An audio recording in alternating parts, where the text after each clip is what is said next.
G'day Darksiders.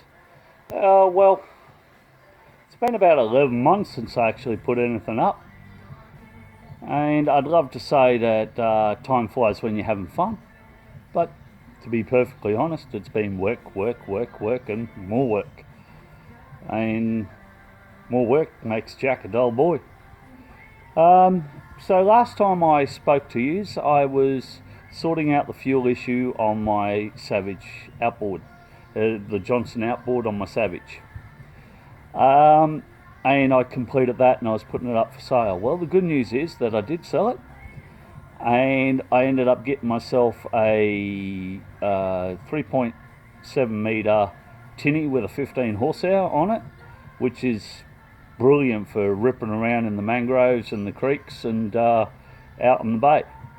I also finished working on this girl here, and taken it out twice and she handles beautifully.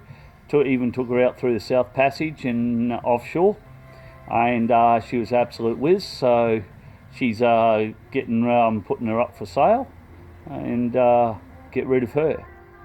What else have I been doing? I've been doing a bit of customization on my kayaks, and that's what I'm going to concentrate and put a few videos up about kayaks and kayak fishing and things like that.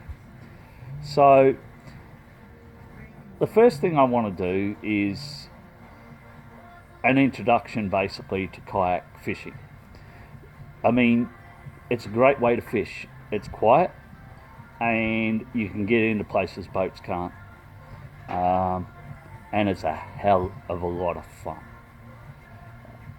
So first things you got to look at is what style of kayak you're going to have. Now, you generally got three sorts of kayaks. You got your sitting kayak, which is like a Jackson Cuda or similar. You have your sit on top kayaks, your Malibus, your ocean kayaks, your natives, and then you have a more of a, I suppose it's an ocean going kayak. It's longer, it's thinner, and they sit on tops, and you can or you can set them up for kayak fishing. To be perfectly honest, nearly all of us are going to end up with a sit on top kayak, for the simple reasons are more cost effective and harder to sink. I mean, you take a sitting kayak, you ship a wave on it or you tip over, and they pretty much go glug glug glug, right? And they're also harder for self-rescues. So essentially you're going to end up with a kayak, a sit on top kayak. So you're going to have to take into account what your price range is, and what you're going to do, what size you sort of want. So excuse the garage for a minute, it's a little bit of a mess, but here I'll introduce you to our three. So how do I turn this around? So anyway, we have here two kayaks over here. Now the one underneath, that one right there, the one underneath there, right there, that's a 3 metre sit on top kayak. That's the first kayak I started with, and it's stable, great for getting into small places, and now it's my daughter's kayak. I then graduated to a 3.6. Now a 3.6 is a great size. It gives you enough length over water that it makes paddling a lot easier, because the longer the kayak, the quicker and less effort you actually need to use to go further. So this is the 3.6. Now I'm currently working on it at the moment and doing a few upgrades, and obviously, as you can see, has a rudder on it. Makes life very easy for helping you to turn, and for just basically for keeping yourself into the current. The bottom one I bought off of eBay. I think it was $300. And to be perfectly honest, at $300, the damn thing's done real good. And it'll continue to do good for many years to come. The 3.6 I bought for about $800. Now, it's a great kayak, and I've had that offshore. She's long enough and wide enough that she's nice and stable. But that's now my wife's kayak. So we end up going to the next one. Now this is a big mother. This is nearly 4.5 meters long. And this is the Malibu X Factor. It's made for bigger guys, although I'm not that big. It's made for bigger guys, can handle gear, can take dive tanks and everything on it and go diving off of it. And I go spearfishing off of it as well. So that's our 3 kayaks. Now the Malibu obviously was a bit more expensive. I think as a plain kayak, I think she set me back about $1,800. Kayaks range from $300 to $4,500, $5,000, depending on what you want. You got to think of what you want to do, what you're going to do with it, and what you're possibly going to do with it when choosing one. I would suggest for a start-off kayak, something around the 3.6 is a great investment. But everybody to their own personal taste. The next thing I wanted to talk about is skills. The most important skill is self-rescue.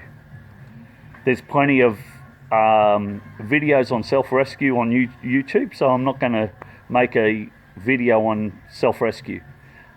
Most of them are pretty easy to watch and to learn. And this is something that I can't stress enough of what you need to do.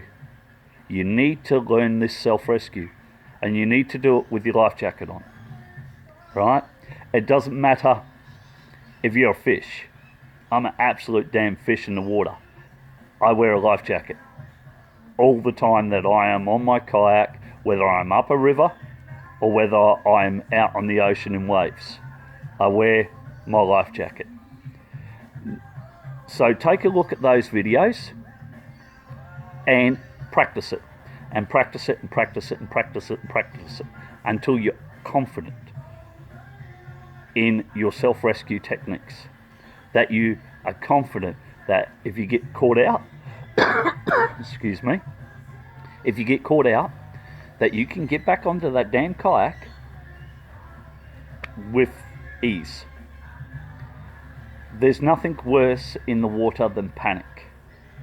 And the way to eliminate panic is by practicing your self-rescues and things like that, so that you have confidence in the water. So that way, you're not going to freak out. I can't stress how much that is of vital importance. Now, the next ones, you don't really see a lot of people doing, but I highly suggest. I did it. I find that it has boosted my confidence. And the next thing I've done is, after I've learnt how to self-rescue myself, between the low tide mark and the high tide mark, I have grabbed a bucket, opened up the hatches, kept pouring water in it, and sitting on top of it and paddling it around, feeling how it feels when it gets water in it, how much water in it, right? To get to know when the kayak is getting to the stage where it's got that much water in it that it's going to sink underneath you or turn turtle.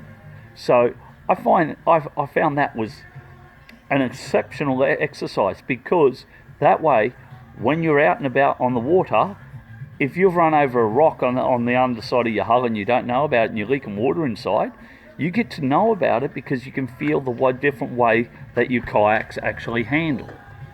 Right? So I highly suggest that you do that as well. Now, after you've sunk your kayak and you've figured out how much water it can take and how it works and everything while it's full of water, and you've been practicing your self-rescue. The next thing is practicing your stroke. Now, there's a few good YouTube videos out there that will show you a good way to paddle. Now, it's a personal preference on how you paddle, but the better you get at paddling, the less energy you're going to expend, the more distance you're going to get, and the more enjoyment you're going to have. So that's a good thing to actually learn as well. And the fourth thing that I think is highly important before you go out kayak fishing is take your kayak down to the surf beach. Put it in the surf beach, go paddling. Punch out through those waves, turn around, come back in on those waves and learn to surf those waves. Punch back out through those waves and spend an entire day down there with your family. Everybody having a go, punching out through the waves and surfing on them. All right? Because a lot of places, especially if you're going offshore, a lot of places are through surf, whether it's big or small. So if you've practiced going out through the surf, you're going to be a lot more confident. When you flip in the surf, you're going to be a lot more confident because you've practiced your self-rescue, and then you've done self-rescue in the surf. So these four things I think are highly recommended to do before you even throw a fishing rod onto your kayak. Now, I'm not saying you have to do it, each to their own, but confidence in yourself on the water goes a long way to eliminating panic. And there's videos out there where you've seen guys coming in and they flip their kayak coming in and they panic. Panicking in the water is the last thing that you want to do, because that is very dangerous. So wearing your life jacket, practicing your self-rescues, sinking your boat where you can actually get it back out, all right? So you know how much water it'll take on board before she's in danger. Practicing your paddle stroke, learning to handle your kayak in surf, because not only is it good for surf, but if you're offshore and she cuts up, you're going to be able to handle the waves out there and know what they're doing. So that's about all for this video, just something for you to think on. Next video I'll go through the customizations on my kayak for you. Till then, happy fishing, dark side out.